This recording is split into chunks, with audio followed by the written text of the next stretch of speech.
First order ఇప్పుడు time వచ్చేసి 9 అవుతుంది. ఫస్ట్ ఆర్డర్ ఇచ్చేసి వచ్చిన 9 to మార్నింగ్ 9 నుంచి మళ్ళీ ఈవినింగ్ 7 వరకు, వీలైతే కుదిరితే ఓపుకుంటే 10 వరకు కూడా చేస్తుండొచ్చు. అంతవరకు ఎంత అవుతుందో చూద్దాం. వస్తున్నాయి వర్క్లు ఉండడం వల్ల 9కు 10కు వస్తున్నా. ఈరోజు అయితే 9కి వచ్చిన, చూద్దాం.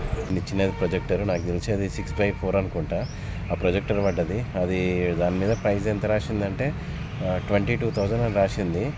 కస్టమర్ని అడిగితే అది 12,000 అని చెప్పిండు.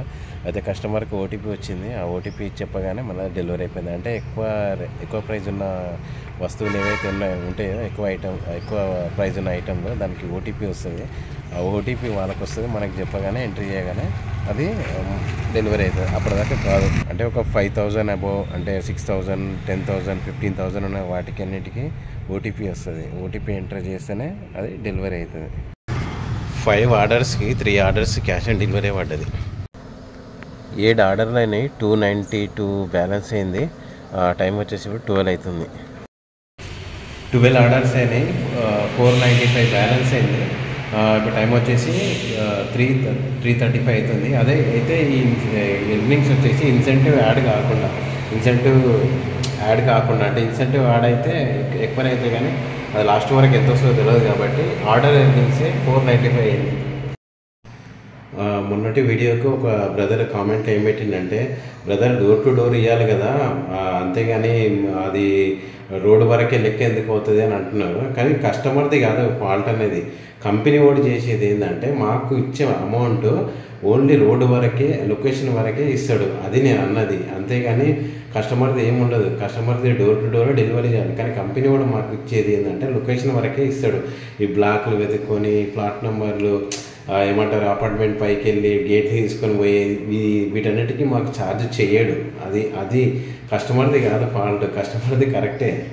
ఎందుకంటే అట్లా కూడా నేను టెస్ట్ చేసిన, ఇండిపెండెంట్ హౌస్ కాడ పోయి చూసిన, అండ్ అదే సేమ్ డిస్టెన్స్ అపార్ట్మెంట్, పెద్ద అపార్ట్మెంట్ బ్లాక్లు పడతాయి చూడండి, ఆ పెద్ద అపార్ట్మెంట్ అలా వెహికల్ చూసిన, ఆ ఇండిపెండెంట్ హౌస్కి ఆ అపార్ట్మెంట్లోకి వెళ్ళి తిరిగి ఇచ్చేదానికి కూడా మొత్తం ఒకటే అంతా ఛార్జ్ ఇస్తాడు.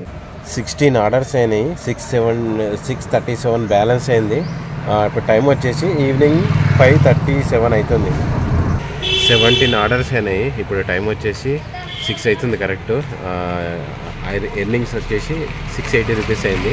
ఇన్సెంటివ్తోనైతే 912 రూపీస్ అయింది. కానీ ఇన్సెంటివ్ మళ్ళీ లాస్ట్ వరకు ఎంతైతే తెలియదు కాబట్టి ఆర్డర్ ఎర్నింగ్స్ మాత్రం 680 రూపీస్ అయింది. ఇప్పుడు టైం వచ్చేసి 8:30 అవుతుంది. ఆర్డర్స్ వచ్చేసి 20 అయినాయి. ఎర్నింగ్ అమౌంట్ వచ్చేసి 835 రూపీస్ అయినాయి. అంటే ఇన్సెంటివ్ మొత్తం కలుపుకుంటే 1125 రూపీస్ అయినాయి. ఇన్సెంటివ్ యాడ్ అయితే నేను చేసిన ఆర్డర్ ఎర్నింగ్స్ ఎంతంటే 835 రూపీస్. ఇంకా చూస్తా 1 అవర్ చేద్దాం అనుకుంటున్నా, లేకపోతే ఏమో పొజిషన్ అక్కడ స్టోర్లో ఎట్లుందో చూసి అప్పుడు చేద్దామా వద్దా అనేది ఆలోచిస్తాను. ఎందుకంటే ఎక్కువ మంది ఉంటే ఆర్డర్స్ పడవు. పొద్దున్నుంచి చేసినాం కాబట్టి నేను కూడా అలసిపోయినా. ఇప్పటికైతే ఎర్నింగ్ అమౌంట్ వచ్చేసి 835 అయింది. ఇన్సెంటివ్ యాడ్ చేస్తే 1125 రూపీస్ అయింది. ఎర్నింగ్ అవర్స్ 94.7, లాగిన్ అవర్స్ 11.9, ఇది 12 అవర్స్.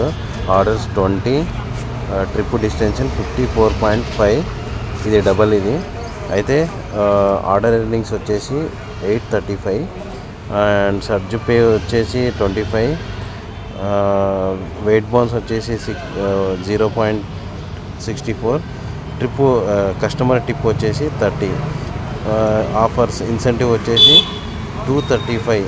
అయితే ఈ 235, ఈ 330, ఈ 25 రూపీస్, ఈ 835లా కలిపితే నేను చేసిన మొత్తం ఎర్నింగ్స్ ఎంత అంటే 1126 రూపీస్. నేను చేసిన మొత్తం ఎర్నింగ్స్ 1126 రూపీస్.